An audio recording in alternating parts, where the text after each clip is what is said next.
Su Ming awakens the gold skill to upgrade any equipment to max in his second life, but before all that, in the death den of S rank, a lot of people are gathered. There are many scary things in there, which is why for decades it has remained unconquered. Su Ming decided to challenge it all alone by himself. He slayed the strongest god-tier aberrant beast, and yet a voice says that Su Ming should stop trying to cling to life and hand over the divine artifact. He tells Su Ming to surrender, saying that Su Ming is a hero to humanity, and that they will grant him a swift death. He adds that if Su Ming tells them where he has hidden the divine artifact, they might even leave his corpse intact. Su Ming says that to think they ambushed him the moment he cleared the dungeon just to steal the divine artifact, so this was their plan all along. The enemy keeps laughing. He is Zhang Su-wan. As he moves forward, their weapons clash. Once again, Zhang says that Su Ming should hand over the divine artifact. For the sake of their past brotherhood, he says he won't kill him and will only destroy his powers. After laughing, Su Ming says that he must have been blind. Since he was 18, he treated Zhang like a brother, fighting by his side all these years. To think he never saw how venomous he truly was. Since all Zhang wants is the divine artifact, then Su Ming begins preparing a massive and powerful magical attack, leaving Zhang speechless as the aura materializes around him. Su Ming declares that if they want a taste of the divine ring of defiance's power, then they should come and take it, but he doubts any of them have what it takes, because Su Ming now has the power of the divine artifact and they can't act rashly. Yet Zhang then says that the plan is just one step away from completion. And then, as another figure appears, someone says Su Ming's name. Su Ming is preparing his aura-infused sword and is quite surprised by this sudden appearance. It's a lady, ready to strike, and he's shocked as he says that it's Xiao Man and asks what she is doing here. She then comes straight toward him and says that she heard someone was plotting against him and that she was very worried. Su Ming says that it's okay and that he has already obtained the divine artifact, the divine ring of defiance. He says they are no match for him now. However, there is one thing he doesn't understand,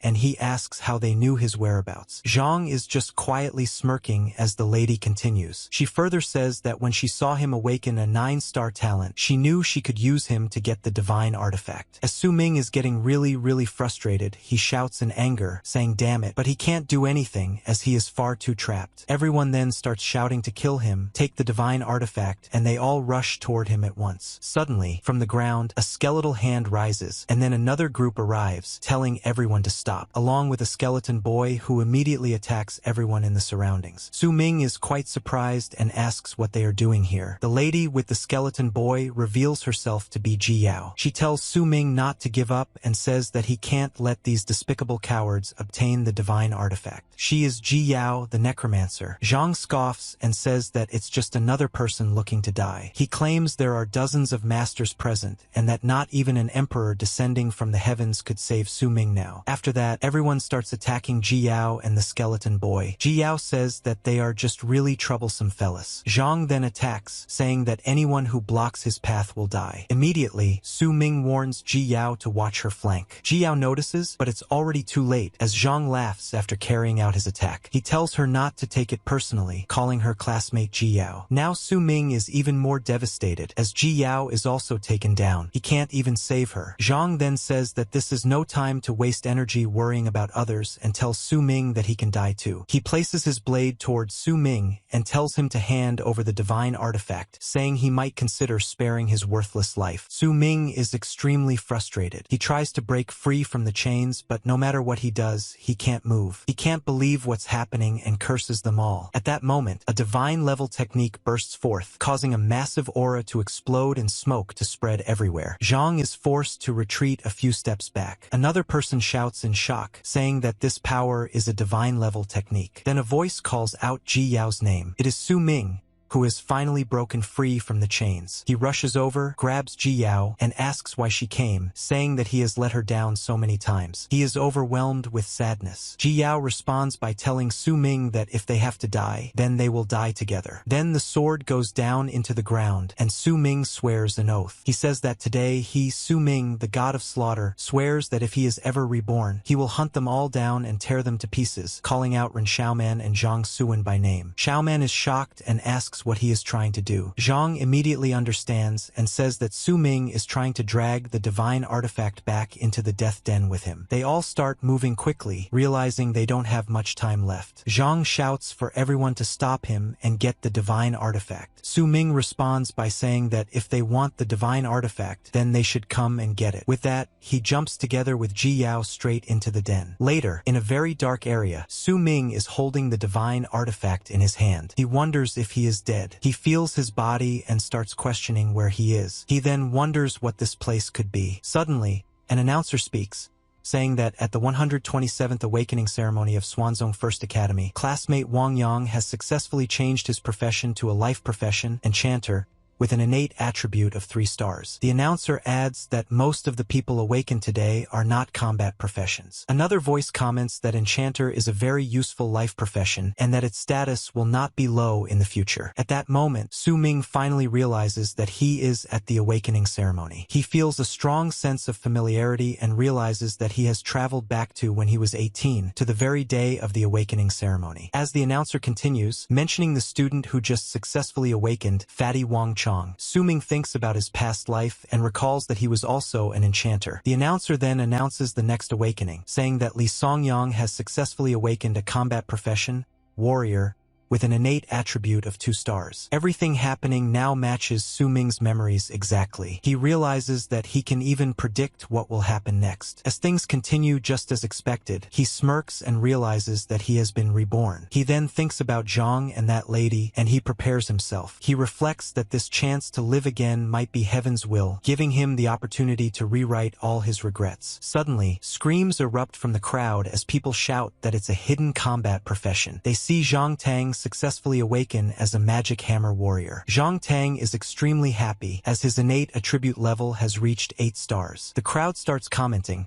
saying that the first hidden combat profession has appeared and that it's Zhang Tang after all, the young master of the Zhang family. They mention that his father is a war emperor and his mother is a magic warrior, so his bloodline was pure to begin with. Su Ming also realizes that this guy is the same one. The announcer then congratulates everyone, saying that Swanzong First Academy has produced an 8-star genius so early this year. Suddenly, from behind Su Ming, a hand touches him. A voice says that this is where he was and that they have been looking for him for a while. Su Ming immediately recognizes the person behind him as Ji Yao. Ji Yao asks why he looks so surprised and whether there is something on her face. Su Ming replies that it's nothing and says that he just wanted to congratulate her in advance. Ji Yao looks confused and asks why he is congratulating her. Su Ming remembers what happened earlier in his past life and thinks about her, noticing how beautiful she is. He tells her it's nothing and that she will understand when she goes up in a moment. In his heart, he thinks about how good it feels to see her again. Soon after, the announcer calls out the next classmate, Ji Yao. Ji Yao is clearly surprised and realizes that it's her turn. The announcer instructs her to place her hand on the heavenly steel. Ji Yao does exactly that, and very soon the crowd begins shouting again, saying that it has appeared once more. The announcer announces that Ji Yao has awakened a hidden combat profession, necromancer, with an innate level of 7 stars. The crowd erupts again, screaming that it's incredible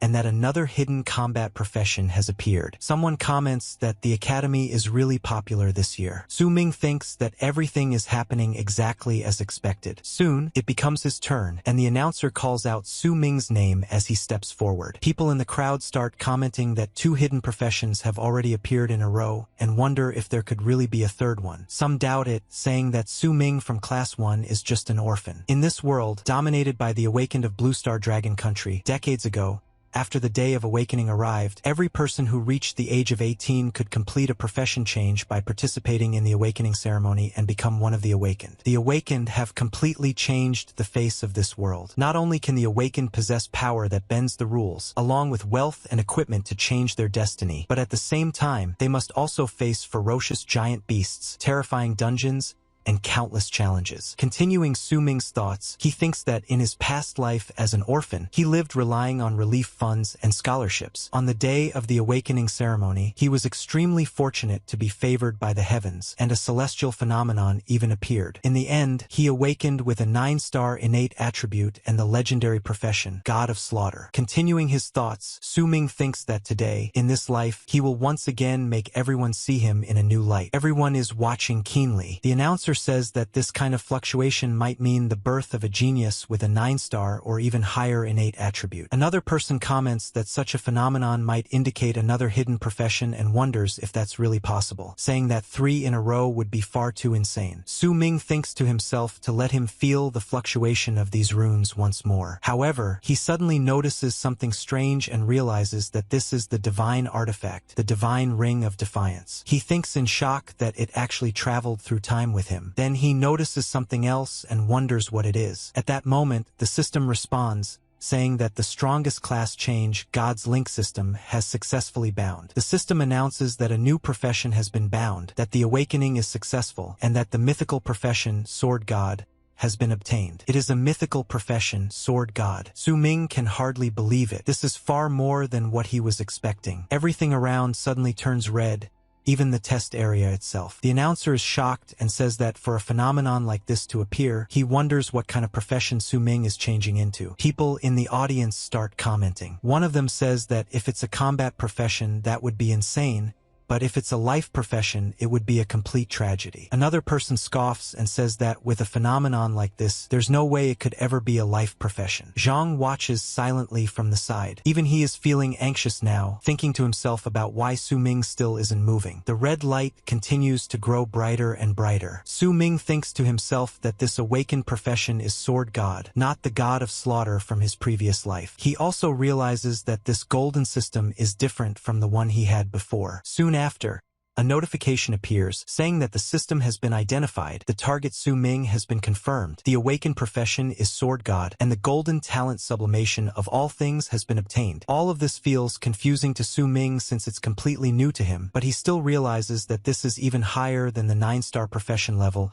he awakened in his past life. He feels excited and thinks that if this is really the case, then it should surpass his god of slaughter from before. However, another notification appears, saying that the skill interface is opening and that no abilities have been awakened. This completely confuses Su Ming. He curses under his breath, wondering what kind of nonsense this is and complaining that it should at least give him 1 skill. He questions how something like this could even be worthy of a golden level. Someone in the crowd starts complaining, saying that Su Ming is dragging his feet. Another person urges him from the stage, asking whether he has finished his profession change yet. Su Ming is growing even more worried. He thinks that with not a single skill awakened, what difference is there from before he awakened at all? He wonders if the system is messing with him. Then another notification appears, saying that feedback has been received and that the system will continue to guide him. A requirement for identification is displayed, which leaves Su Ming confused. Soon, he notices a ring in his hand. The notification then announces that the divine ring of defiance has been successfully identified. With that, the system finally erupts with a bright golden light that spreads everywhere. The announcer shouts in shock, saying that such a strong fluctuation means the awakening is complete. Then a huge blue star appears, displaying the number 10. The announcer completely loses his composure, unable to believe that it's a 10-star result. Su Ming's profession change is announced as a hidden profession. Another guy notices it and shouts that it's an innate attribute of 10 stars, wondering what kind of heaven-defying monster this is. Someone else says that this is the talent level of a top scorer. Another person from behind exclaims that he thought Zhang Tang's 8-star magic hammer warrior was already terrifying enough, but now there's a fully maxed out 10-star one. The announcer then says that this year is truly a year of talent selection for the academy. He says that not only have multiple students with hidden professions appeared, but there is also a heavens chosen with a 10-star innate attribute. He adds that although the potential of the sword controller profession is not that outstanding within the swordsman class category, possessing a 10-star innate attribute means limitless potential in the future. As the announcer says this, Su Ming walks back into the crowd, and people immediately start commenting again. The principal announces that he has decided to award classmate Su Ming a set of cultivation-assisting items. However, some people start whispering that it's only a sword controller and that it's such a waste of innate talent. Others openly say that sword controller is considered bottom tier within the swordsman class category. At that moment, Ji Yao comes running towards Su Ming, calling out his name and congratulating him. Su Ming responds and congratulates Ji Yao as well. Ji Yao says that everyone else is talking nonsense and that being able to awaken a 10-star talent is truly amazing. She adds that although the sword controller profession is a bit weaker in the early stages, she believes that with Su Ming's talent, it will definitely not be a problem. Su Ming thanks Ji Yao and tells her that he didn't take their words to heart. He says that their reaction is exactly what he wanted. Ji Yao feels a bit confused by this, but Su Ming simply keeps watching the scene ahead. Soon, another announcement is made for the next classmate. Everyone becomes very excited and starts cheering, telling her to go for it and praising how pretty she is. The announcer announces that the next classmate is Ren Xiaoman. Even Zhang cheers her on, telling her that she can do it. The crowd loudly supports her, calling out to classmate Xiaoman. Ji Yao comments that classmate Xiaoman is really popular and that it's expected of the school belle. However, Su Ming suddenly starts walking away. Ji Yao calls out to him, saying that the ceremony isn't over yet and that classmate Xiaoman is about to awaken. Su Ming replies that he isn't interested. He thinks about what happened in his past life. He thinks that in his previous life, that woman used his talent and, in the end, didn't hesitate to betray him. He keeps thinking about it and reminds himself that he already said it before. He swears in his heart that he will have his revenge as Xiaoman steps onto the stage. Later, on the city streets, Su Ming reflects that in this life, everything about daily life seems unchanged except for his awakened profession. Then he notices a skill called Total Concealment. The notification explains that it is a legendary skill called Return to True Self, capable of hiding or rewriting one's own information, such as equipment, profession, skills, and more. Su Ming finds this very interesting and continues looking at it. He realizes that it is one of the 4 skills he brought back from his previous life through the ring. Another notification appears, stating that the divine artifact, the Divine Ring of Defiance, is loading. It says that he has inherited a portion of the skills from the god-slaying profession and that a new profession, Sword God, has been established. Su Ming reflects that with the skills of the god of slaughter, many powerful traits are now attached to him. Su Ming thinks that an ordinary man is innocent, but treasuring a jade ring becomes a crime. To avoid being used by others again like in his past life, and because his current strength is still not enough, he realizes that since a 10-star talent can't be hidden, he must hide the information about his sword god profession. He thinks that this chance at rebirth must be seized firmly. Based on his past life experience, he knows that the day after the awakening ceremony ends, the Novice Dungeon Challenge will arrive. For him, the Novice Dungeon is not a challenge at all. In order to level up faster and obtain better equipment, he decides that he must challenge the most difficult boss. Before that, he knows he needs to get his hands on a good weapon. Soon after, he arrives at a massive building. At the same time, Zhang and Xiaoman are together elsewhere. Xiaoman complains that Zhang is really bad, saying that the awakening ceremony just ended this morning and now he's already taking her to a place like this. Zhang grumbles and says not to mention the awakening ceremony, complaining that Su Ming completely stole his thunder. Xiaoman tells him not to be angry. She says that although Su Ming is just a sword controller, the attributes he awakened are too high and that he will definitely have a lot of use value in the future. Zhang pauses and asks what she means by that. Xiaoman then shows him her phone and tells him to look. Zhang reacts, asking what this is. Xiaoman explains that if she goes and baits Su Ming a little, he will definitely take the hook and be of use to them in the future. Elsewhere, inside another tall building, a lady warmly welcomes customers to the weapon shopping area on the 12th floor and wishes everyone a pleasant shopping experience. Su Ming thinks that this is the place. He observes that it seems the awakening ceremonies at nearby schools have all ended and that awakened students are now preparing for tomorrow's novice dungeon trial. One of the students nearby excitedly comments that this is the latest model from the advertisements and says he wanted it badly. Another student sighs and says to forget it, explaining that awakened students like them could never afford such an expensive weapon. He adds that they'll just have to rely on their awakened abilities,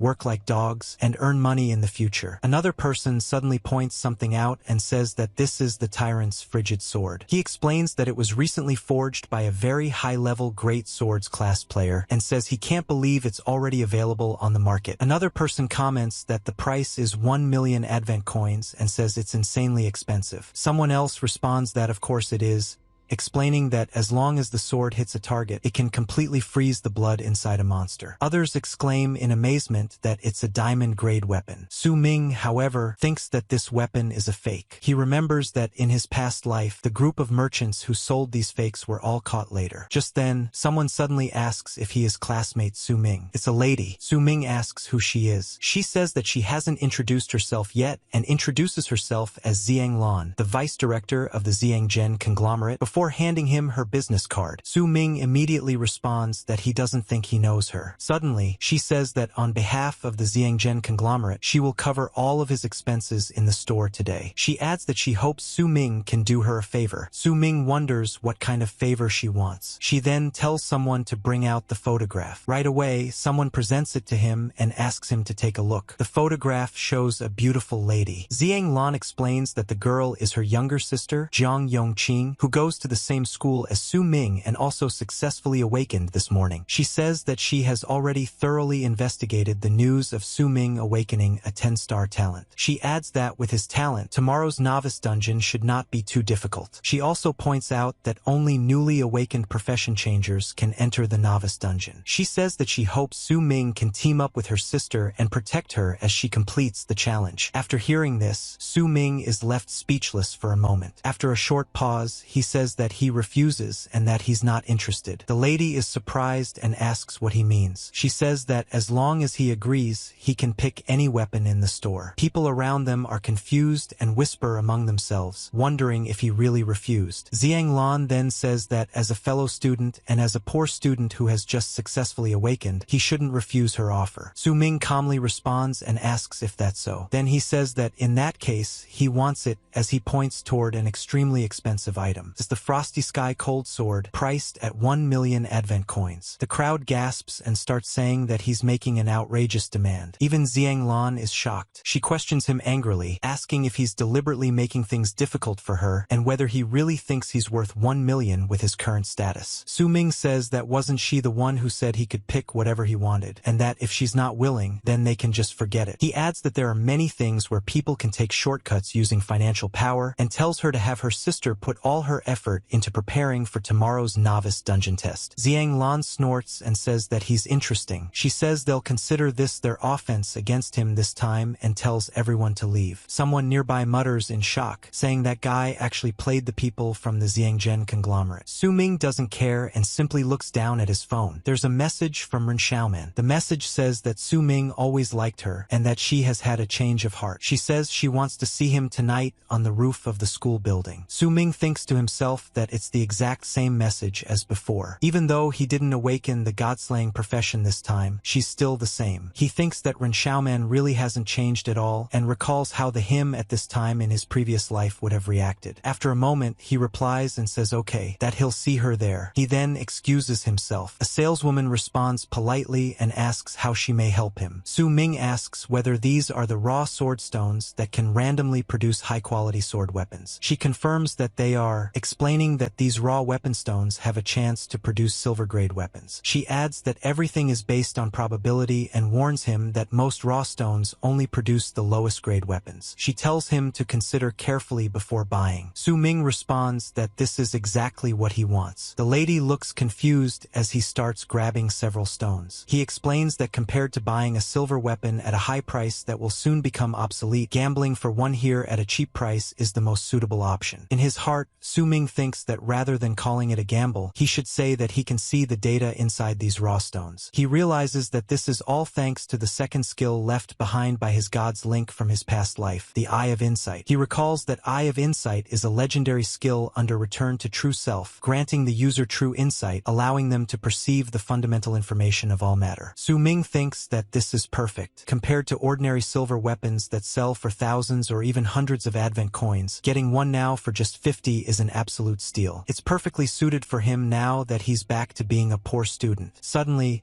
Another guy notices Su Ming and says that isn't that the kid who just rejected the Jiang family and the conglomerate. He asks what Su Ming is holding in his hand. They immediately move closer and mock him, saying that isn't one of those trashy raw weapon stones used for gambling on weapons. Another person sneers and says that he thought Su Ming was some big shot with a lot of confidence, rejecting an offer from a conglomerate just to come here and play with trashy stones. He laughs and asks if Su Ming is an idiot. Su Ming only sighs. In his heart, he thinks that he recognizes this person. He remembers that it's Yang Ding, the rich kid who specialized in bullying lower-class students in his past life, and thinks about how annoying he is. Su Ming then speaks up and tells them that he's talking to them. The others react in confusion and ask what he wants. Su Ming calmly asks whether they dare to bet 5,000 advent coins that he can get a silver weapon. They look at each other, fall silent for a moment, and then burst into laughter. They mock him, saying that he really is an idiot and that these kinds of raw weapon stones have a 99.99% chance of producing trash. They claim they've never seen someone who likes to give away money so eagerly and keep laughing. Su Ming simply smiles and says that they'll see who ends up giving money to whom. The others immediately agree, saying it's settled and that they'll open it right now, warning him not to even think about backing out. A notification appears, confirming the opening of the raw stone. Someone behind them mocks Su Ming again, saying they'll see if a poor guy like him can even cough up 5,000 advent coins. At that moment, Su Ming activates his skill Eye of Insight. In his mind, he can clearly see the result. Calmly, he tells it to come out. Everyone around is shocked, unable to believe what is about to appear. Soon after, an astonishing weapon emerges, leaving all the onlookers completely stunned. A notification appears, stating that a weapon has been acquired. Black Iron Crimson Edge Sword, low-grade silver. Its special effect is Blood Drinker, which allows the sword to absorb the blood of injured monsters and use it to heal the wielder's injuries. Holding the weapon in his hand, Su Ming comments that this is a really good weapon. In his heart, he thinks that it's just right for tonight's date. The rich guys are completely shocked. They say that he really fluked it. Su Ming calmly says that this sword isn't bad and that it even has a lifesteal effect, saving him the trouble of needing a healer. Soon after, a notification appears, stating that he has obtained the Shen Steel Sword, silver grade, with a lifesteal effect of plus 10%. The rich guys are stunned. Su Ming then reminds them that a bet is a bet and says that he'll be taking the 5,000 advent coins now, asking if they have any problem with that. Moments later, the money transfer is completed. One of the rich guys glares at him and says that he'll remember him. Su Ming casually responds that next time, they shouldn't make bets with people so easily. A lady nearby comments in disbelief that the stats are right in the middle, and that it's been years since anyone in the shop managed to get a weapon from a raw weapon stone. Su Ming then asks politely if he can also get a matching scabbard. He adds that if he remembers correctly, it should cost exactly 5,000 coins. The lady hurriedly agrees and tells him to come this way to select a scabbard. Meanwhile, another guy behind them urges everyone to disperse, saying that this kid is just way too lucky and that they should leave. Another notification appears, stating that a silver grade scabbard has been obtained, with the effect of reducing weapon durability consumption by 50%. Su Ming feels satisfied, thinking that with the scabbard, he can greatly reduce the durability loss of his weapon, since he doesn't have enough funds to replace his sword anytime soon. The lady thanks him for his patronage. A notification then appears, asking whether to open the hidden weapon materialization function. Su Ming declines for now, saying that he's going to take this weapon and raise it by another grade first. Later, in another area where people are casually enjoying sports, Su Ming is completely absorbed, staring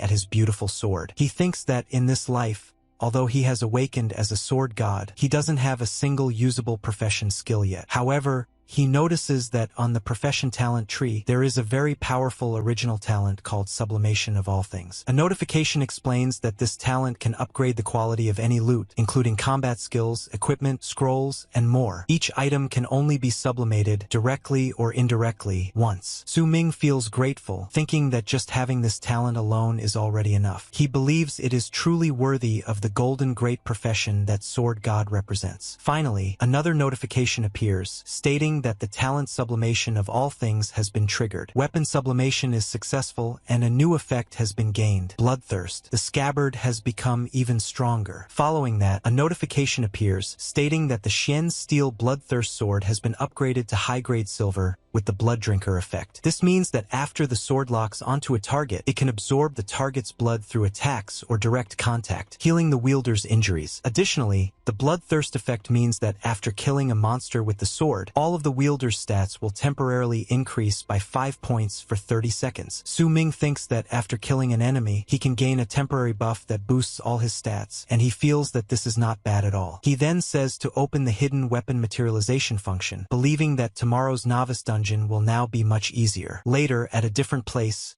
in a very dark area, Su Ming carries his sword as he makes his way toward the roof. On the rooftop, Xiaoman appears and says that he's finally here and points out that he's late. However, Xiaoman suddenly notices something that shocks her. She sees the sword, a very large one, and lets out a scream. She asks what he is doing. Su Ming stays silent for a moment, then calmly says that he's here for revenge. He is still remembering what happened back then. Xiaoman is stunned and asks what he means by revenge and what he's talking about. She says that she accepted his confession and shows him her phone. On the screen are messages where she asked if he was there and said there was something she wanted to tell him. She shows how he asked what it was, and how she replied that she had actually liked him for a long time and asked if he would go out with her. She says that's why she took the initiative to ask him out, and accuses him of being the one who wanted to date her, only to now try to hurt her. Su Ming continues thinking silently. Then he lets out a small laugh and says that all of that was in his previous life. In his heart, he thinks about how she, the school beauty, had always been a prominent figure. He remembers that as an orphan who never received attention growing up, he never thought he'd have a chance to interact with someone like her. Su Ming keeps thinking that he certainly never imagined that on the second day after the awakening ceremony, things would turn out like this. At that moment, he finally realizes what is happening. Xiaoman walks closer and asks if classmate Su Ming is not feeling well. Su Ming continues thinking that she would actually take the initiative to show concern. Su Ming angrily says that from that day on, he received the care he had yearned for his entire life: confessions, dating, and intimate interactions, and that those were the times he treasured the most. But he says it was all fake. He says that he knows all about her sordid dealings with Zhang Tang and that she was only trying to use his talent and abilities. Xiaoman immediately retorts and says that he dares to spout nonsense. Su Ming replies that she knows perfectly well whether he is spouting nonsense or not. He says that the beautiful and graceful Ren Xiaoman everyone sees is a lie, and that in reality she is vain, despicable, and shameless. Xiaoman can't believe what she's hearing. She says that he knows nothing and mocks him for being an orphan. She says that if his talent hadn't been worth something, he wouldn't even have had the chance to speak to her. She angrily asks how he dares to call her that and declares that neither she nor Zhang Tang will let him get away with it. Su Ming scoffs and says to bring it on. He adds that she should be more worried about how the story of her and Zhang Tang, those despicable lovebirds, will affect the pure and innocent image she has worked so hard to maintain. Realizing this, Ren Xiaoman curses in anger. She grabs the sword in her hand and strikes. Su Ming calmly says that just like in his previous life, she is doing exactly the same thing again. Suddenly, the sword begins to emanate a red aura. Xiaoman is confused and lets out a sound of disbelief. Su Ming responds that she likes sneak attacks and that he was expecting it. At that moment, a notification appears stating that the weapon has been activated and that Blood Drinker is in effect. It explains that after the sword locks onto a target, it can absorb the target's blood through attacks or contact to heal the wielder's injuries. Su Ming says that the trap was set from the very beginning, from the moment he made her the target. As Xiaoman finally realizes what has happened, she screams in panic about her face, saying it's disfigured. Su Ming coldly tells her that she brought this upon herself and that now is the time for his revenge. He says that she can have Zhang Tang kill him if she wants, since that was the man she betrayed him for. With the sword in his hand, Su Ming turns around and begins to walk away. As he leaves, he tells her to go back and tell Zhang Tang that he's welcome to come and settle the score with him anytime. He says that today's slap should be considered something he personally delivered and that it also cuts away the concern he once treasured. He tells her to accept it as a gift. At that moment, a notification appears. It lists several rewards, including a marrow strengthening pill, a combat suit gift pack, and 10,000 Advent coins. The notification explains that this is a novice gift pack exclusively for student Su Ming of 10-star talent, granted by the school as a reward. It says they hope he can make good use of it and achieve excellent results in the novice dungeon. The message is signed by Principal 1. Su Ming thinks that, as expected of his 10-star golden talent, he can already learn a new talent at just level 2. He thinks that he'll show them what he's got in today's novice dungeon. Later, At the Xiangjing First Academy Novice Dungeon area, a large crowd has gathered. Everyone is talking and moving around restlessly. Su Ming is also there, and soon people behind him start approaching. One of them asks if classmate Su Ming can team up with them. He says that with the potential of Su Ming's 10-star talent and the principal's novice gift pack helping him, even as a sword controller, clearing the novice dungeon should be easy, and they ask to join him. Another person adds that their professions can compensate for the weaknesses of a sword controller, allowing them to complement each other and increase the contribution value they earn. Su Ming thinks that just yesterday, this same group of people were looking down on his profession, and he finds it ironic how pragmatic they are. He politely declines and says that he already has a team. At that moment, Jiao walks over, surprised, and says that Su Ming already has a team. She says that she came early in the morning hoping to be the first to team up with him. Su Ming tells Ji Yao not to misunderstand. He explains that what he plans to challenge isn't for ordinary contribution rewards. He says that if Ji Yao teamed up with him, he would worry about her getting hurt because he plans to challenge the dungeon alone. Ji Yao pauses and says that she understands. Su Ming then excuses himself. Soon after, another student approaches and politely asks if he is student Su Ming. He introduces himself as Yan Ji from class 4 and says that his awakened talent is the 9-star demon hunting ranger. He asks whether Su Ming would be willing to join their team. Su Ming thinks that he remembers Yan Ji. In his previous life, Yan Ji was also a 9-star awakened just like him. Even so, Su Ming calmly refuses. Ji Yao immediately steps forward and says that classmate Su Ming has already teamed up with her and tells Yan Ji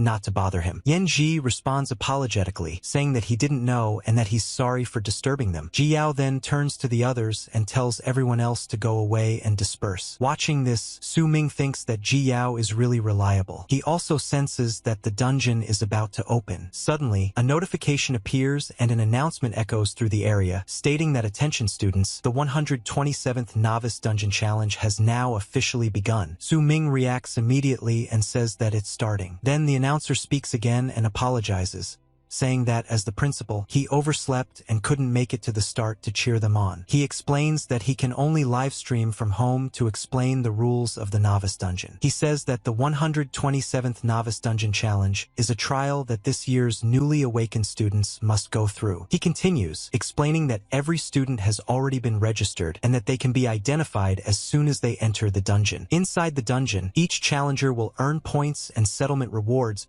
based on their individual contribution during the challenge. To ensure a higher survival rate, he says it's best to challenge the dungeon in teams. He adds that as long as they complete the dungeon within the day, they will have finished the first dungeon challenge of their life after awakening. The announcer then says that the moment that decides their fate has arrived and asks if they are ready. At that moment, Jiao looks around in confusion and wonders where Su Ming is, saying she can't find him anywhere. Without any further delay, the announcer declares that the dungeon is officially open.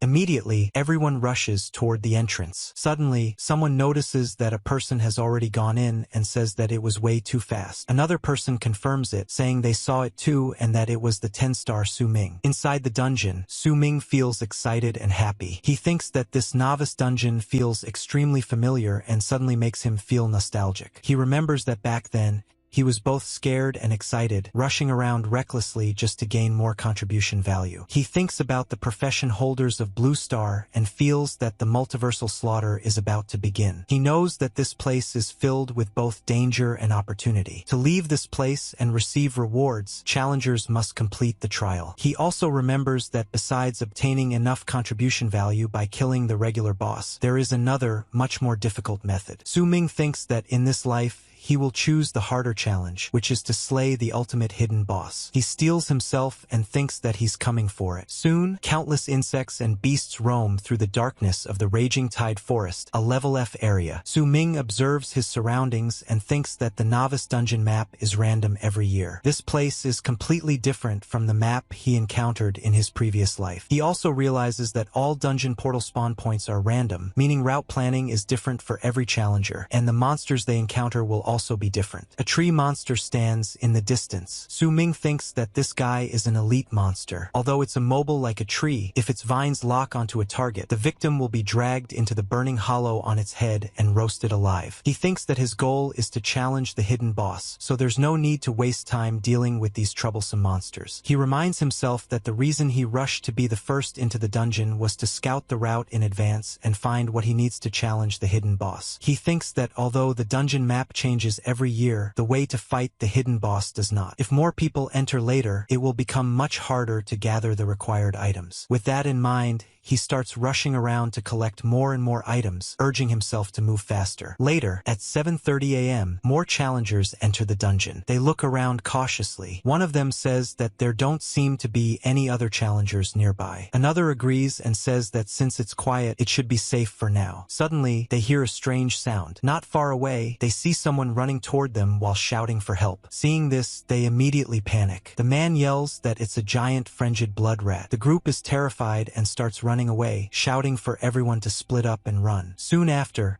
a report appears. It states that at 7:31 a.m., 3 challengers were knocked to death by a frigid blood rat. Among them, the highest ranked was a 6-star talent awakened, Li Dabiao. Ji Yao hears the report and is shocked. She says that she hasn't even formed a team yet, and that even a 6-star awakened has already been taken down. She realizes that challengers are already dying inside the dungeon. Others around her urgently call out, telling everyone to form teams quickly, saying that the people inside the dungeon need more help. Elsewhere inside the dungeon, the lady seen earlier is running alone. She is exhausted, her breathing heavy, but she forces herself to keep moving as fast as she can. She thinks that she got separated from the others and has no idea where she is now. She realizes that she is completely lost, yet she continues running forward. Suddenly, she sees a dark monster ahead of her. As it turns around, its expression is furious and savage. She recognizes it and cries out that it's an ape monster. She has no way to escape as the monster prepares to attack. In desperation, she screams for help. At that instant, a sword flashes through the air and slashes the monster apart. It is Su Ming who has finally arrived to help. As Su Ming slashes the monster down, another group nearby is shown in complete panic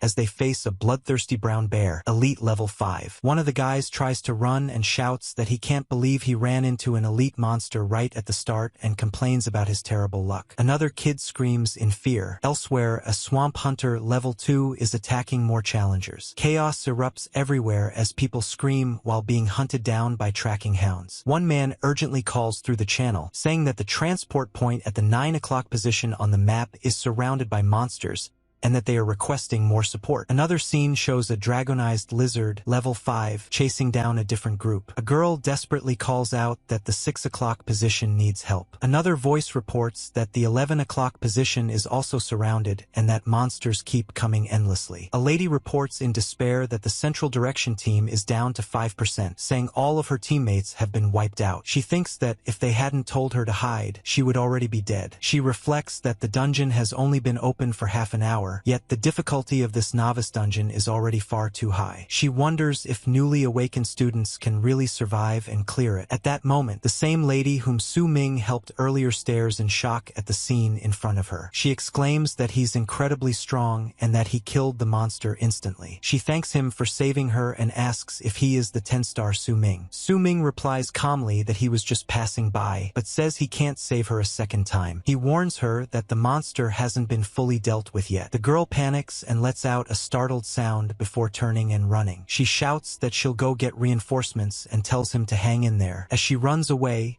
Su Ming activates Eye of Insight. He sees the monster's true form and stats in his vision. He identifies it as a vicious beast, a mutated ape king level 3, with strength 28, constitution 24, agility 5, spirit 6, luck 4, and a skill called Slash. Su Ming thinks that it's a mutated ape king, which explains why it managed to survive continuous attacks from his silver grade weapon in an F-rank dungeon.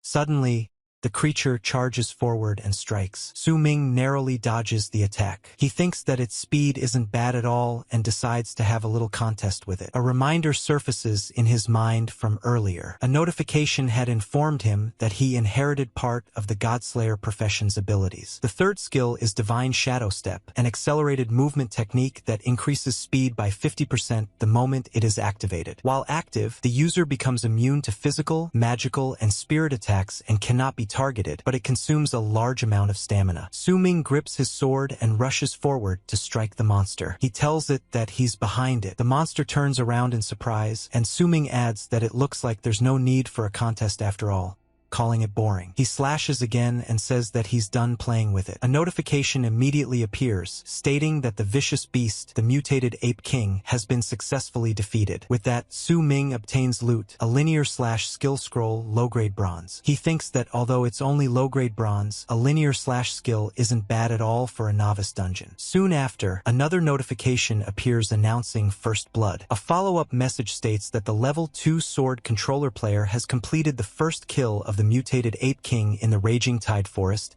and has been awarded the title First Blood. Su-ming comments that this is a dungeon achievement notification and explains that when a player successfully kills a monster, everyone inside the dungeon receives the notification. The other challengers are shocked. Some of them say that a player actually managed to kill a monster, and a mutated one at that. Another notification is broadcast to everyone, announcing a dungeon title reward and stating that all players in the dungeon receive a small healing potion. A girl who was desperately hiding from a monster says she's saved and that she really needed to replenish her health. Soon, discussions break out everywhere. Some people wonder if the sword controller who made the kill could be Su-ming from the First Academy. Others mention that Su-ming is the 10-star sword controller, but also point out that there are several sword controllers this year from surrounding cities. Another person says that regardless of who it was, someone completing the first kill proves that newly awakened students do have the strength to clear the dungeon. Su-ming, however, thinks that this is bad. He realizes that the title system has exposed his strength and that he will need to be more careful later and use his total concealment skill beforehand. He also thinks that he didn't expect that even half an hour into the dungeon, no other player had managed to kill a monster yet. Not wanting to draw more attention, Su-ming quickly moves away. Soon, a group of hungry wolves, level 3, appears ahead. Still keeping a low profile, Su-ming thinks that wolf monsters are one of the 3 classic mobs for novice leveling, making them perfect targets to test his new sword-based attack skill. Earlier, he had already used his talent skill, Sublimation of All Things, to upgrade the low-grade bronze linear/skill scroll he obtained from killing the mutated ape king. The new skill he acquired is Yahello/low-grade silver. The skill focuses the mind and delivers all power into a single decisive slash. As the wolves howl and prepare to attack, Su-ming unleashes his slashing technique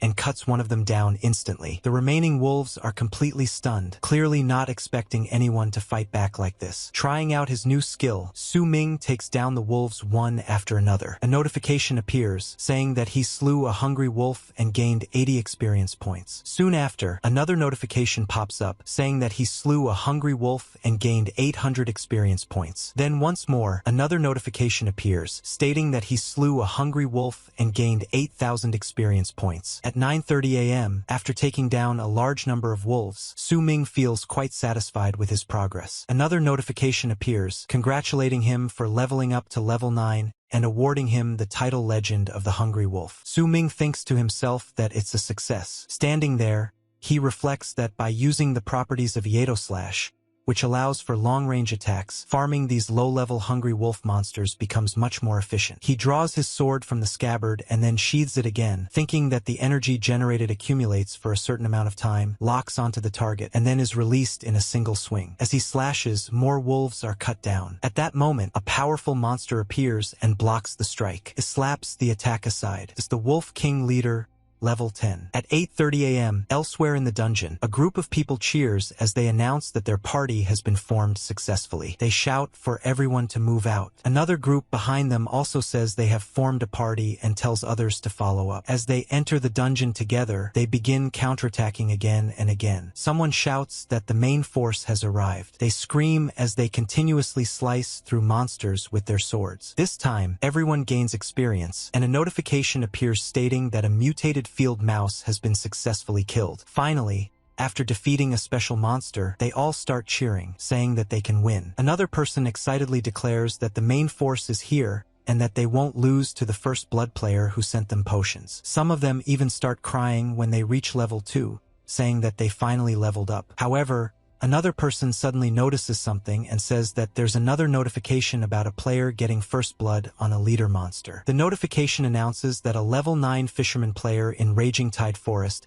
has achieved first blood on a leader monster and obtained the title leader of leaders. Everyone is stunned. They comment in disbelief, wondering how a level 9 fisherman could be this strong and questioning how a life profession could already reach level 9. 10 minutes earlier, the scene shows Su Ming striking the Wolf King leader. The Wolf King tries to dodge but still loses a large amount of health. Another strike lands directly afterward. With swift and precise footwork, Su Ming leaps forward and mocks the Wolf King leader, saying that just because it's a leader doesn't mean it's anything special. The Wolf King finally goes down. Su Ming follows up and says that its opponent is him, then slashes once more. In his mind, he thinks about being a reincarnator. A notification immediately appears, congratulating him for slaying the silver-backed Wolf King. It states that he gained 500 experience points and has reached level 10. His Yato/proficiency increases by 145, and his Thunder Rush sword art proficiency increases by 100. He also obtains loot,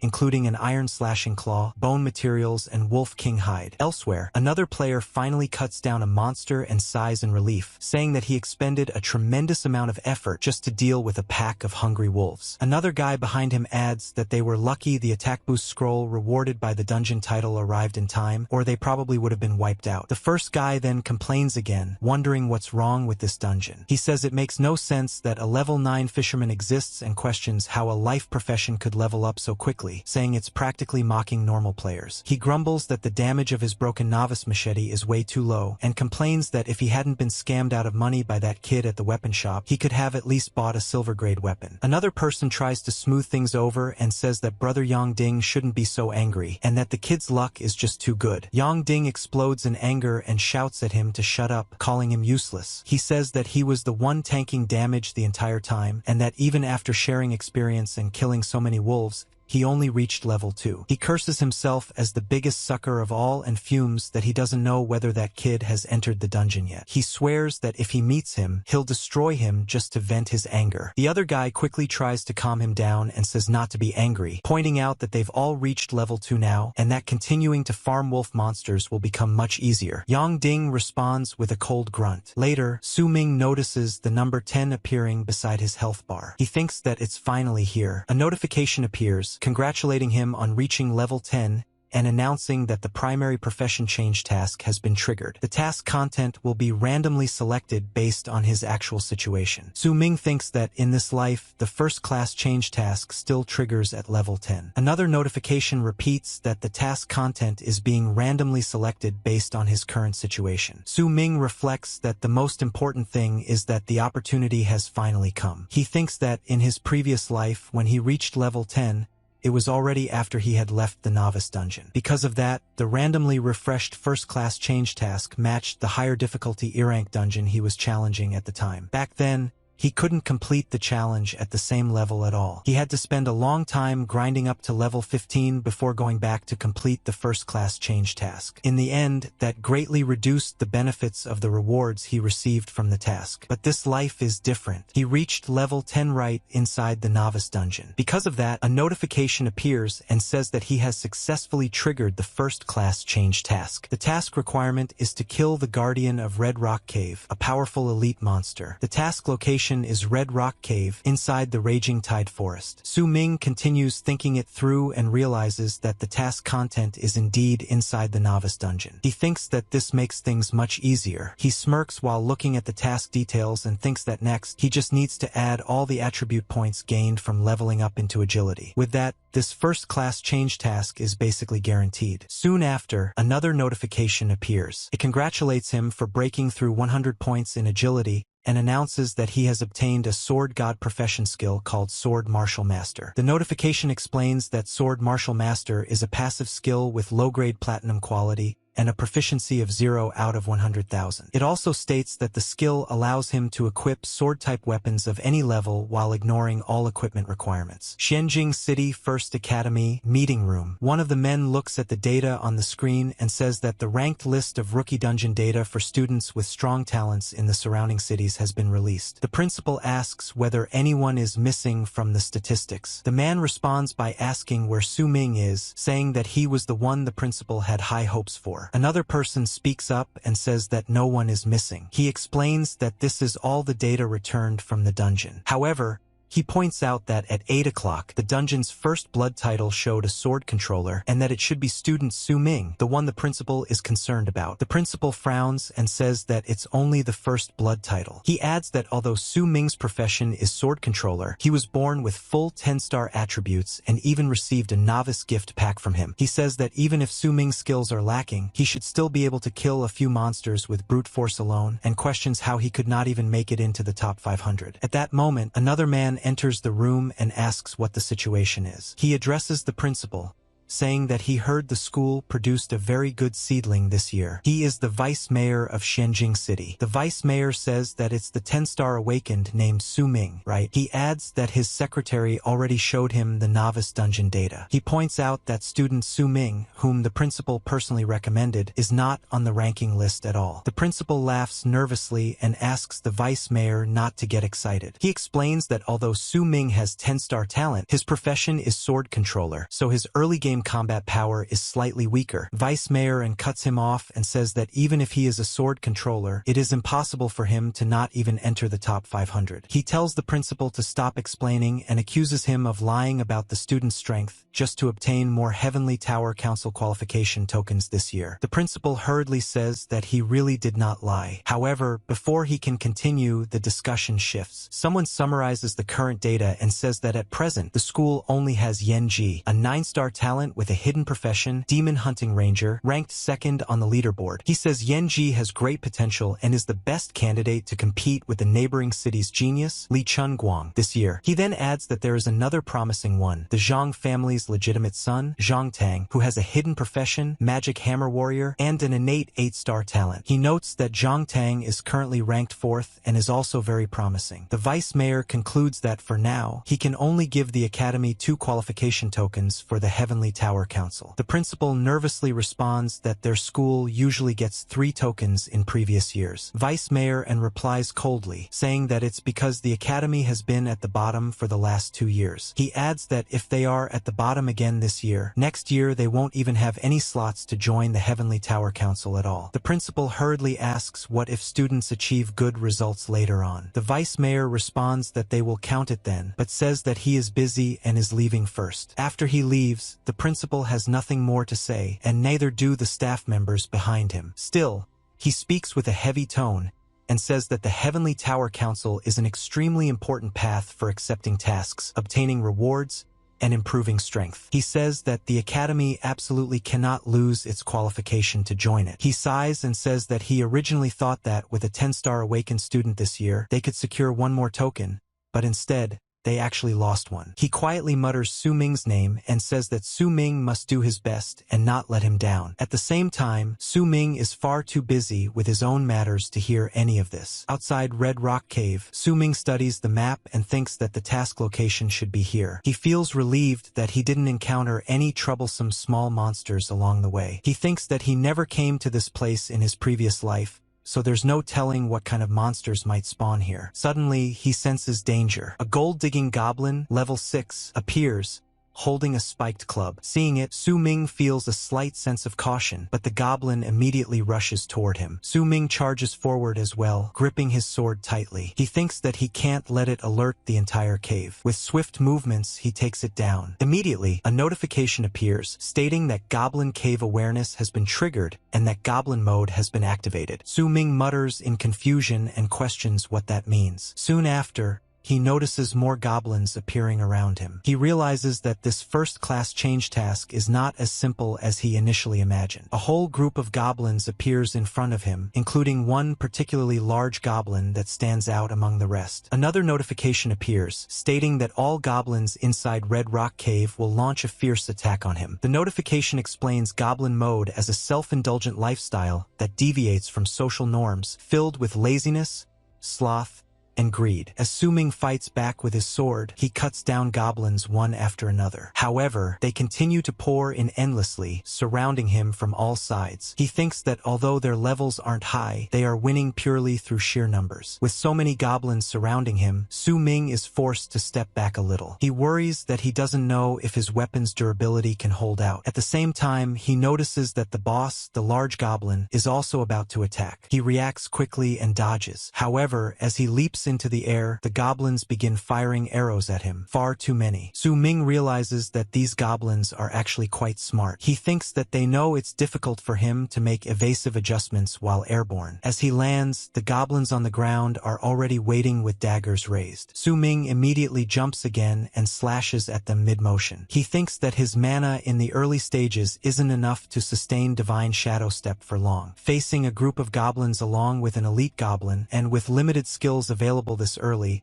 it really is difficult to deal with them head-on. So he chooses to retreat instead. As he runs, he takes down any goblins that chase him too closely. He thinks that this way, he can stay more flexible and prioritize dodging when necessary. The goblins continue to pursue him relentlessly. However, Su Ming is simply too fast. After a short while, he manages to gain a brief moment to hide. There, he steadies himself and thinks that it's time. With a faint grin, he prepares an ambush, thinking for the goblins to come at him as he quietly sets a trap for them. As the goblins rush at him, Su Ming slashes and thinks that this is a gift for all of them. The goblins clearly don't appreciate the gift, as none of them survive the slashes. Su Ming says that as long as he holds the high ground of victory, he can fully unleash the maximum advantage of his Iaedo slash. As he continues cutting down the monsters, he soon reaches the boss. He remarks that, annoyingly, it seems the boss is the only one left and that its level is quite high. Meanwhile, at another location, someone is hiding in the grass and says that they're not joking. He explains that while scouting the route, he noticed the disturbance caused by fighting inside that cave. Yang Ding replies and tells him not to joke around. He says that according to the system description, the monsters in that area are all level 7 and above, and questions who would dare challenge what's inside right now. The other guy insists that he really did hear the sounds of battle coming from inside. Curious, they look in that direction and see smoke rising. Ding comments that it looks like someone is coming out. The other guy wonders who would dare to farm monsters there at this moment. As Ding focuses his eyes, he suddenly freezes. He realizes that the person coming out is someone he absolutely doesn't want to see. In his heart, he thinks that enemies really do meet on narrow roads. When he finally sees the figure clearly, he realizes that it's the brat who beat him in the sword bet. What shocks him even more is that Su Ming is already level 11. At the same time, Su Ming thinks that this first-class change quest is actually quite interesting. He reflects that the previous step was dangerous, but ultimately safe. Suddenly, he senses danger. As Ding raises his weapon and slashes, Su Ming quickly moves aside and dodges. Ding is shocked and shouts that he actually dodged it. He orders everyone to surround Su Ming and not let him escape. Su Ming calmly responds that he has no intention of escaping at all. Ding sneers and says that the other day, Su Ming made him suffer a loss, and that today he should blame his bad luck for being caught inside the dungeon. Su Ming looks at them carefully and says that he recognizes them now. Ding continues, asking if Su Ming is scared yet. Su Ming casually replies that he can't quite remember who they are. Ding is instantly furious and deeply offended. He explodes in anger, shouting that Su Ming completely forgot about them. He curses loudly, saying that it makes him even angrier that Su Ming forgot about winning 5,000 advent coins from him. He orders everyone to get him and take Su Ming down together. As the group rushes forward, Su Ming calmly says that there's no need to use force just because he doesn't remember them. Since things have come to this, he says he might as well try out his new skill. Su Ming draws his sword and begins slashing everyone around him, using sword control. Not a single person escapes without being hit by the blade. In just a short moment, everyone is knocked to the ground, crying out in pain. Seeing this, Su Ming thinks to himself that this is a huge success. Meanwhile, Ding is completely bewildered. He shouts in disbelief, saying that it's sword control and asking how that's even possible. He says he can't believe what's happening because sword control is a skill that only mid-stage sword controllers can learn, and questions how Su Ming could possibly know it already. As more slashes fly their way, Su Ming calmly thinks it through. He recalls that the sword control skill originally came from a silver tier skill scroll dropped by killing an elite goblin. He then upgraded it into a gold tier skill scroll using his talent, Sublimation of All Things, and after that, it randomly unlocked as a skill. He thinks that he didn't expect to be so compatible and actually unlock sword control. He realizes that with this, the news will definitely spread, and people will be even more convinced that his profession really is sword controller. More importantly, he remembers that after killing the goblins in Red Rock Cave, he obtained a hidden location map from the final chest of the first class change quest. When Su Ming sees the notification confirming the hidden location map, he is shocked and momentarily speechless. The notification continues, stating that he has obtained treasure Treasure Hidden Coordinates. Red Rock Cave Part 2. Su Ming is confused and wonders why it is Red Rock Cave again. Then he notices an additional line beneath it stating Treasure Hidden Coordinates. Red Rock Cave Part 2, Goblin Commerce and Life. The subtitle Goblin Life leaves him even more puzzled. Later, at 11:30 a.m., another party is celebrating excitedly, saying they succeeded. They are thrilled that they finally managed to take down a monster. They say that they worked together to clear all the small mobs in the area and laugh, asking who said an all-girl team couldn't survive. They laugh together and proudly say that there are no boys here, only girls. One of them adds that they really need to thank the 7-star awakened Fanfensi for being willing to carry them. She suggests that they move on and distribute the loot. Another girl asks Fanfensi if she's okay and whether she's too tired. Someone else suggests checking to see if any good items dropped. Fanfensi responds that she's fine. However, when one of the girls turns around, she suddenly freezes. She asks where the other teammate went. She can't believe it, saying that the teammate is gone just like smoke. Panic creeps into her voice as she asks where she went and how she disappeared. She says that the teammate was just there a moment ago distributing loot, that the monsters in this area should have already been cleared, and that she doesn't see anything strange on the ground. As fear rises in her chest, she trails off, saying that this can't be happening and that she was actually... Suddenly, a scream tears through the air. The notification reads that Goblin Commerce and Life explains how goblins usually reside in dark and damp places such as caves, underground tunnels, deep forests, or ruins. It says they fear strong light, so these environments help them hide, avoid natural predators, and create opportunities for ambushes and plundering. The notification continues, explaining that goblins generally live in groups, forming small tribes or clans led by a chief or elder. Within these groups, there are specific roles such as warriors, craftsmen, hunters, and priests, each with distinct duties and a clear division of labor, emphasizing group cooperation. To maintain their growth, goblins have a high birth rate and rapid generational reproduction. It then explains the sword reproductive cycle, stating that the female goblin gestation period is typically only 1 to 3 months, far exceeding the efficiency of ordinary creatures. Early maturity is also notable, as goblin cubs can reach adulthood and participate in activities just 1 to 2 years after birth, forming an extremely fast breeding cycle. As Su Ming reads this, he exclaims in disbelief and thinks about how ridiculous it is. He can't believe how strange the goblin setting in this life is and wonders why it's so twisted. When he reaches the coordinate location, he hesitates and wonders if this is really the right place. Looking around, all he can see are woods, and he questions where the cave is, wondering if the coordinates are wrong. Everything around him is shrouded in fog. He activates his insight and suddenly understands what's going on. He realizes that because it's called Red Rock Cave Part 2, most people would assume it's a mountain cave. However, this time the key lies in the concept of buried treasure. The real location is actually an underground cavern. He realizes how clever it is, using fire to create smoke to conceal the cave entrance. With his skill, Su Ming finally sees through everything and locates it. He mutters that he's learned something this time, that killing even one goblin will alert the entire cave. Because of that, he decides to stay hidden, thinking that he's only here for the treasure. As he carefully moves around, he suddenly notices someone and realizes it's the female student who was challenging earlier. It looks like she was ambushed by the smoke trap. Su Ming thinks that this bunch of goblins really is as disgusting as their setting suggests. He turns his head away, not wanting to watch any further, and mutters for them not to come closer. He hears the girls crying out in fear, begging for it to stop. Su Ming thinks coldly that they are still living challengers, and that this timing is actually perfect. While the goblin's attention is drawn to them, he will be able to dig up the treasure without interference. In his heart,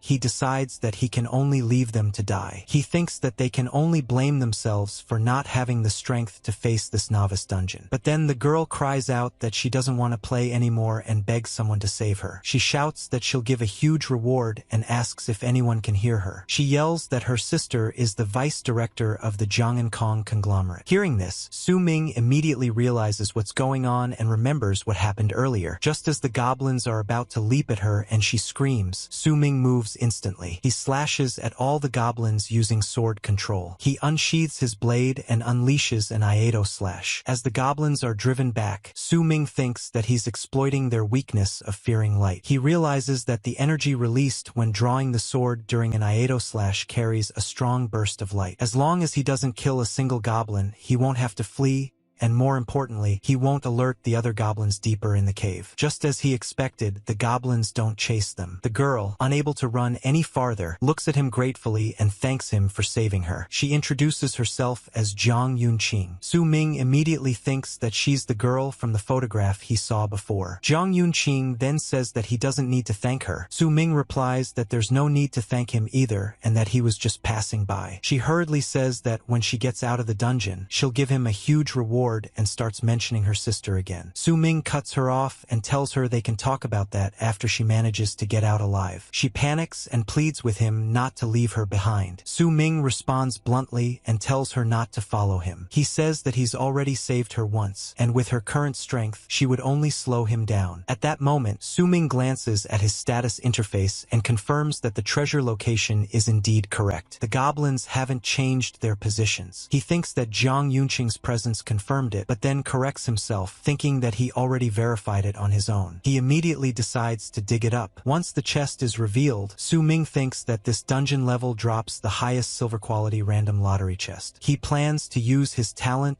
sublimation of all things, to further improve its quality. Jiang Yunqing watches with wide eyes and gasps in amazement. When the chest opens, she excitedly exclaims that it's a low-grade gold-tier lottery chest. She explains that, as the name suggests, it can randomly draw high-level items, skill books, or equipment with a very high probability. She's clearly thrilled, and Su Ming also feels a trace of anticipation as he wonders what kind of good item will come out. As the draw begins, a notification appears, announcing that he has obtained the Shadow Flow set, Soul Healer Skill Scroll. Su Ming frowns and says that this is all he got from the extra rewards he worked so hard for during the first class change task. He says that the Shadow Stream set actually looks pretty good, but questions what this platinum grade Soul Healer Skill Scroll is doing there. He says that it definitely exceeded his expectations, but it doesn't match his profession at all. The girl behind him hesitates and says that maybe it's because she's here. Su Ming reacts in confusion and asks what she means. She then explains that her awakened profession is a 7-star soul healer. At that moment, Su Ming understands what happened, but he's clearly not happy about it. Soon after, a notification appears and clears up the confusion. It states that Jiang Yunqing has joined his team and that Su Ming has become the team leader. Elsewhere, at the dungeon's 9 o'clock position, many people are being taken down one after another. The primary class change task interface updates, showing that taking down players is now at 33 out of 50 completed. The guy responsible laughs arrogantly and calls out, saying that the weak only have one path, which is death, and that next,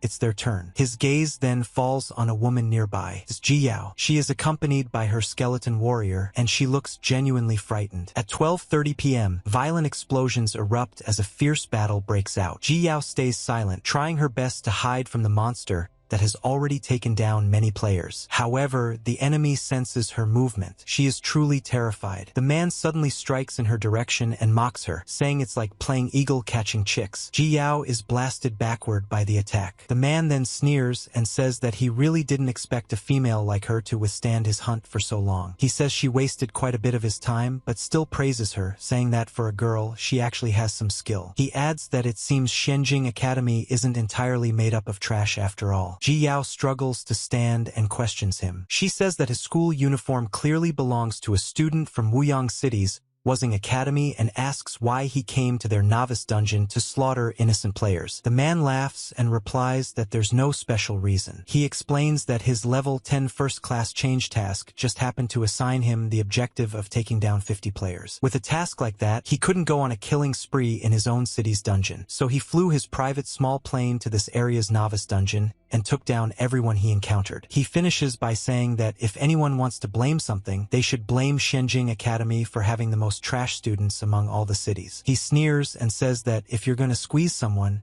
you should pick a soft persimmon. With that, he rushes straight toward Ji Yao. Ji Yao tries to fight back once again, summoning even more necromantic skeletons. However, the man casually punches through them and cuts them down with a single slash. He mocks her, saying that her basic skeleton toys can't withstand even one strike from him. Ji Yao knows he's right, but she has no choice except to keep trying her best. The man then coldly says that this time, he won't let her run away again. With a blood-colored blade flying through the air, he launches another direction direct attack at her. As Ji Yao sees the attack coming, she is genuinely terrified. Suddenly, another slash cuts in from the side and knocks his attack away. The man freezes, looks around in disbelief, and asks who it is. Ji Yao also turns her head in shock. At that moment, a voice calls out and tells classmate Ji Yao that they will cover for her. Ji Yao looks closely and recognizes the speaker. It's the classmate who previously wanted to team up with Su Ming. This time, he has come to help her. At 12 p.m., a notification appears, stating that treasure fragments have been submitted. Su Ming thinks that with this, the task should be considered complete. The notification immediately confirms it, announcing that the primary class change task has been completed and that he has been promoted through his first class change as Sword God. It states that all attributes have increased by 10. The notification continues,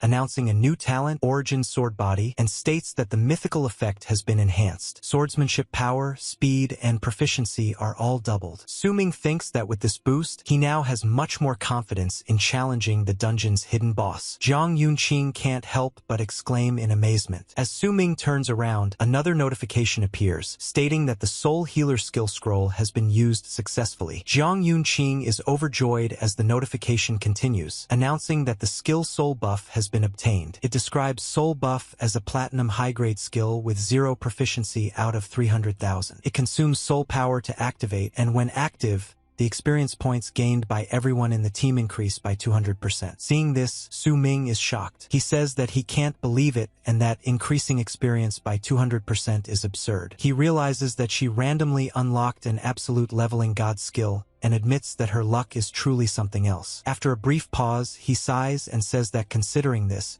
he's changed his mind. He reminds her that earlier she wanted him to carry her through the novice dungeon, and now he agrees. Jiang Yunqing is delighted and says that's great. She adds that the hired thugs her older sister recruited didn't manage to escape the goblin cave, but with a player like him leading her, it will definitely be much safer. Su Ming sighs inwardly and thinks that he doesn't really like rich young ladies who use money to take shortcuts. However, for the sake of that skill, he admits that there's nothing he can do. A message arrives for Su Ming. He thinks that it's Ji Yao's message. At the same time, the enemy is still attacking everyone who's trying to save Ji Yao. He's far too powerful for anyone there to handle. No matter what they throw at him, he casually slashes and smacks everything away. The man scoffs and says that he didn't expect anyone to be able to pierce through his skill. Ji Yao is clearly terrified. Another teammate cries out and calls for their brother. Immediately after, a voice announces that a skill has been activated, Blood Bleed Flying Stab. With that attack, even more people are taken down. Ji Yao trembles and says that this guy is way too strong. The team leader grimly says that all of his teammates have already fallen. Ji Yao can't believe it and says that Wuxing Academy actually hasn't awakened this powerful. The leader replies that there aren't many people with this level of strength. He says that before challenging the novice dungeon, he did his research. There is one awakened with overwhelming power who uses a blade, the mad genius from neighboring Wuyang City, Li Chunguang. He has an innate 10-star talent and a hidden profession called Bleed Maniac. Li Chunguang looks at them coldly and says that now only the two of them remain. He complains that they've wasted too much of his time and says that his progress is still only 35 out of 100. The leader clenches his teeth and says that as a ranged profession, he has no way to deal with him if he can't create distance. Ji Yao says that her mana has already bottomed out and that she can't summon any more spirits for cover. The leader asks Ji Yao whether they can still wait for backup. At that moment, a message from Su Ming appears. Ji Yao shakes her head and says that there is no backup. Li Chunguang sneers and says that it looks like they're completely isolated and helpless. He declares that he'll take out the annoying archer first and charges straight toward the leader. Suddenly, a voice urgently calls out Ji Yao's name and tells classmate Yan Jie to run. Ji Yao steps forward instead, facing the attack head-on. She says that she'll hold him off there and tells Yi Jian to run away. Li Chunguang laughs coldly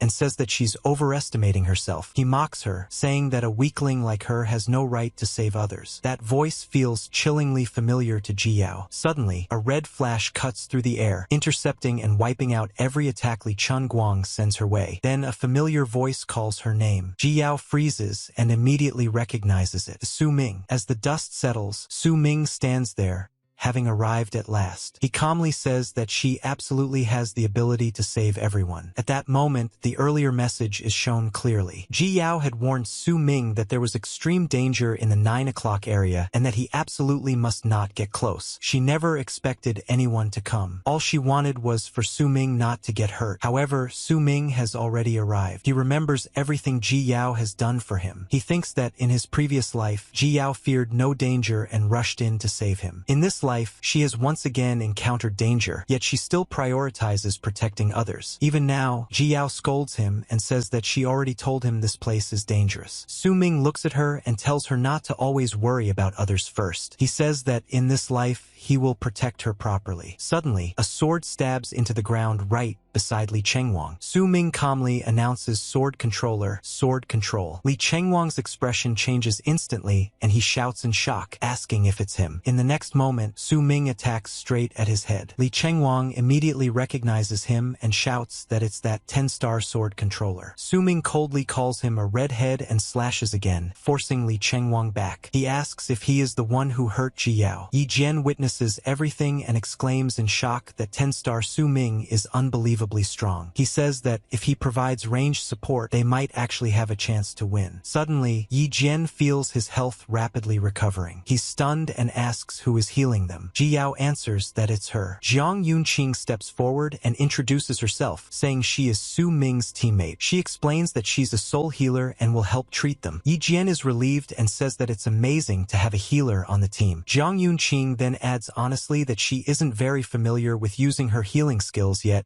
and needs some time to adjust. Ji Yao frowns and asks why Su Ming suddenly has a teammate when he said he wouldn't team up with anyone. She feels genuinely disappointed because she wanted to be his teammate herself. Yi Jian apologizes and says he hopes Jiang Yunqing can be quick because it's still very dangerous for Su Ming to fight that guy alone. However, deep down, Yi Jian strangely doesn't feel too worried. This surprises even him, and he mutters in confusion. Ji Yao also listens carefully as Jiang Yunqing calmly says that Su Ming is very strong. At the same time, Su Ming completely overwhelms Li Chengwang. The so-called mad genius who was aiming to take down 50 players is now being crushed, his progress about to come to a full stop. Li Chengwang grows increasingly furious and confused. He can't understand how Su Ming, who is supposedly just a sword controller, could have such terrifying movement techniques. He is filled with frustration and disbelief, unable to accept what is happening right in front of him. Su Ming prepares for another round of strikes, but Li Chengwang retreats a few steps. He admits that, as expected of a 10-star awakened, Su Ming's strength has indeed exceeded his expectations. He declares that today, no matter what happens, he, Li Chengwang, the 10-star blade maniac awakened from Wuyang City, will see who is stronger, himself or the 10-star sword controller from the bottom-tier Shenjing Academy. Hearing that name, Su Ming immediately recognizes it and says Li Chengwang's name aloud. In his mind, he thinks that he's heard of this guy before. In his previous life, Li Chengwang was indeed quite a famous figure. He never had the chance to meet him back then, so unexpectedly encountering him so early in this life feels interesting. With excitement rising, Su Ming rushes forward and says that they'll see whether his sword is sharper or Li Chengwang's blade is harder. The two clash head-on,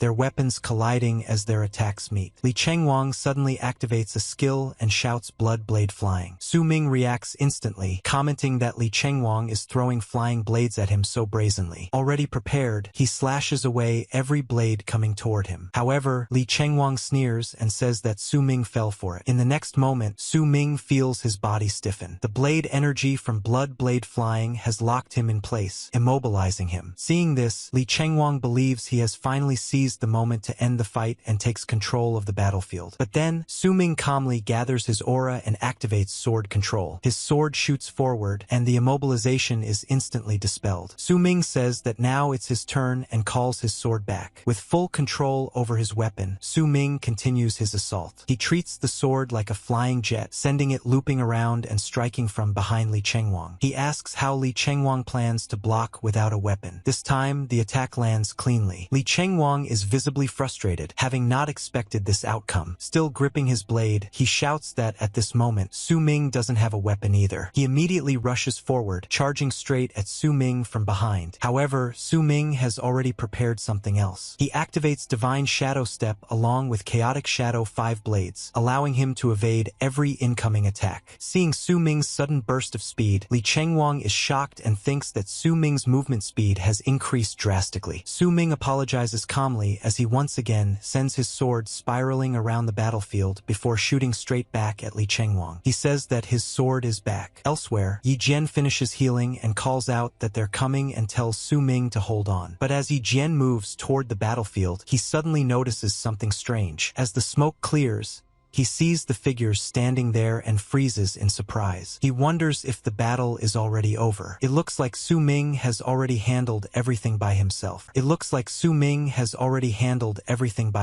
Both Yi Jian and Ji Yao are stunned. At the same time, they feel hopeful and overwhelmingly happy. They are finally seeing the person they wanted to become a hero. Ji Yao immediately runs towards Su Ming and excitedly says that he's incredibly strong. Yi Jian also speaks in disbelief and asks if Su Ming really took down such a powerful opponent while they were healing. Suddenly, a dangerous aura surges behind Su Ming. Ji Yao notices it first and urgently shouts for him to watch out from behind. Su Ming turns around and sees Li Chengwang preparing another attack, and this one is far fiercer than before. Li Chengwang sneers and says that Su Ming showed an opening. In the next instant, an extremely powerful strike erupts. Someone is badly injured. Yi Jian and Ji Yao watch in shock, along with Zhang Yunqing. The one who gets hurt this time is Ji Yao. She cries out Su Ming's name. Before Su Ming can react, Li Chengwang unleashes his powerful skill, the Raging Rainforest Rapid Blade. Everyone screams in alarm for Su Ming. Li Chengwang bursts into laughter and says that they are welcome to his blade formation. Ji Yao desperately says that she's coming to save Su Ming. Yi Jian urgently stops her and tells her to calm down, warning that rushing into the blade formation now would only be throwing her life away. But Ji Yao struggles and says that even if it means death, she has to go save Su Ming. At that moment, a calm voice stops her. Su Ming tells her to listen to Yi Jian. He firmly tells her not to get close. As Li Chengwang gets hit, he shouts in disbelief and asks how this is possible. He says that Su Ming hit him with so many blades, yet he still isn't defeated. Su Ming calmly responds and asks whether Li Chengwang is sure he actually hit him. Li Chengwang's expression changes instantly. He realizes something is wrong and shouts that the voice isn't coming from there, recognizing that it's a substitute. He immediately moves to reposition himself. Su Ming casually remarks that he finally noticed. Su Ming then explains that no matter how much Li Chengwang thought about it, he probably never expected an ordinary sword controller like him to possess a skill like this. He reveals the Shadow Sword set, low-grade platinum, with 5 out of 5 pieces active. He explains the set effects. Search of Darkness causes all sword techniques to deal additional dark attribute damage after equipping the full set, and this damage can bypass physical defense. The set skill, Shadow Clone, spawns a fake shadow as a defensive measure. When Shadow Clone is active and attacked, it triggers an additional follow-up slash equal to 50% of normal attack damage. Su Ming finishes by saying that this is his equipment set skill. Li Chengwang is stunned and says that there are absolutely no collectible equipment sets in the novice dungeon. He immediately realizes that there is only one explanation, that Su Ming has already completed the Junior Profession Change quest. Su Ming confirms calmly that he guessed correctly and says that he completed the Junior Profession Change quest a long time ago. This revelation completely shocks Li Chengwang. He can't believe it and feels extremely frustrated. He shouts that Su Ming actually did it faster than him. Su Ming slashes again and coldly tells him that now there's no choice left. Li Chengwang can only let himself be taken down. At that moment, Su Ming notices something falling from Li Chengwang's body, and bright light bursts out everywhere. Yi Jian immediately recognizes it and shouts that it's a life-saving ornament. Li Chengwang, startled, repeats the words in confusion. Yi Jian explains that it's a tool that allows a player to forcibly exit the dungeon in an emergency when thrown out at a critical moment. At 2 p.m., inside the control room, a lady monitoring the screens suddenly reacts in surprise and says that something is wrong. The principal asks what happened and whether she retrieved the real-time level rankings of the players inside the dungeon. She responds that it's not that. She explains that the data feedback shows multiple players died in the dungeon's 9 o'clock direction between 12 o'clock and 12:30. The principal asks what's strange about that, saying that several squads probably ran into difficult monsters. The lady shakes her head and replies that it's not exactly that. She explains that data analysis shows those players were taken down by player data that does not belong to this city's region. The principal grows concerned and says that player data not belonging to the city's region means the neighboring cities are playing tricks again. He orders them to save all the data records properly. He says that every city's novice dungeon is competing to clear it first, and as the bottom of the barrel, Shenjing Academy has once again become a target for bullying. He then asks how the students' progress in clearing the dungeon is going right now. The lady replies that the dungeon progress is good. She says that most of the teleportation zones have already been secured by the students. The limited real-time dungeon footage they can retrieve shows that some capable players have organized large groups and have already started tackling the dungeon boss stages. She adds that the one currently taking the lead is none other than the young master of the Zhang family, the B-star magic hammer warrior, Zhang Teng. The principal nods and says that this is as expected, since Zhang Teng is full of potential. He recalls that a few hours ago, Zhang Teng was only level 6 on the leaderboard. He says that the novice dungeon's final boss is level 12, so with Zhang Teng leading a large force, he's probably close to level 10 by now. He hopes Zhang Teng can take down the boss quickly and bring glory to the academy. The lady responds that the real-time ranking data analysis has just come out. She confirms that the principal's guess was correct and says that Zhang Teng is already level 9 and close to level 10. She adds that he is currently tied for first place on the real-time leaderboard. The principal is surprised and says that if he's tied for first, then the other one must be student Yanji. The lady confirms this and says yes. She then adds that the second and third places close behind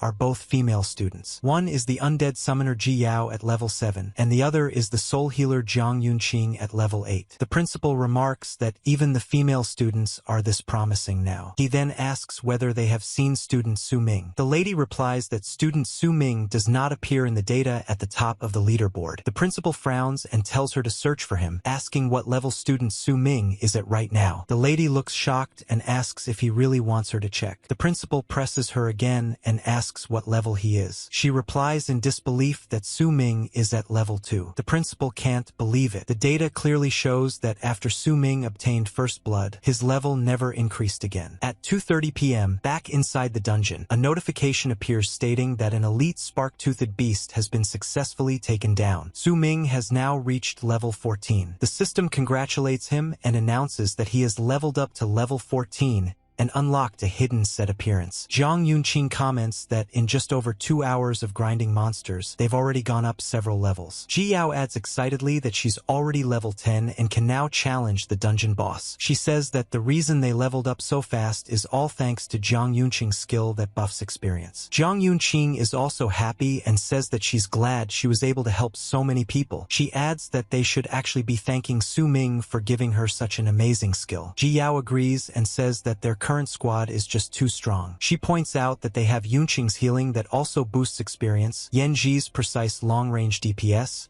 and her own summon little cuties to provide cover. She then says that the most important thing of all is having such a powerful player like Su Ming leading them. Su Ming responds modestly and says that they don't need to be polite since it's all their own strength and he's just riding on their coattails. Ji Yao reacts in surprise and asks if Su Ming is being sarcastic. She says that if he hadn't come to save them, both she and Yanji would definitely have died under Li Chengwang's blade. Recalling those terrifying moments, she adds that Su Ming was incredibly amazing and handsome when he fought Li Chengwang back then. She says that she firmly believes that with their current combination, if they challenge the dungeon boss now, they can definitely clear it easily. Su Ming acknowledges her words and says that she's right, but unfortunately, his target isn't the ordinary dungeon boss. He explains that what he wants to challenge is the even more powerful hidden boss. As he takes out a key, a notification appears stating that an item has been obtained from the elite spark-toothed beast, the water ripple key. The notification explains that to find the novice dungeon's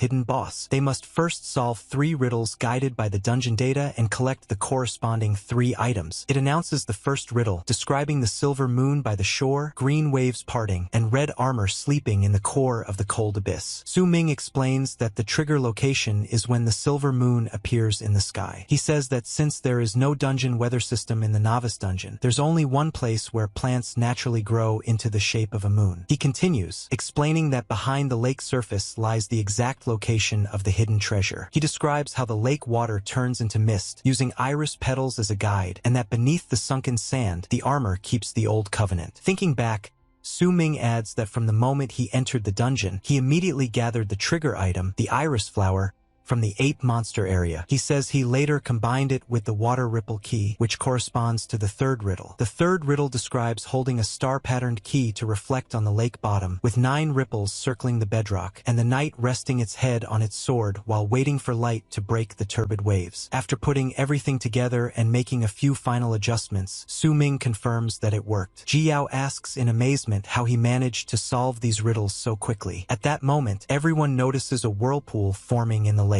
A voice echoes out, declaring that by oath and starlight, the summon is complete. From the lake, a dark figure with glowing red eyes slowly emerges, radiating danger and ready to unleash chaos. If you don't want to miss out on what happens next, subscribe now and turn on all the notifications.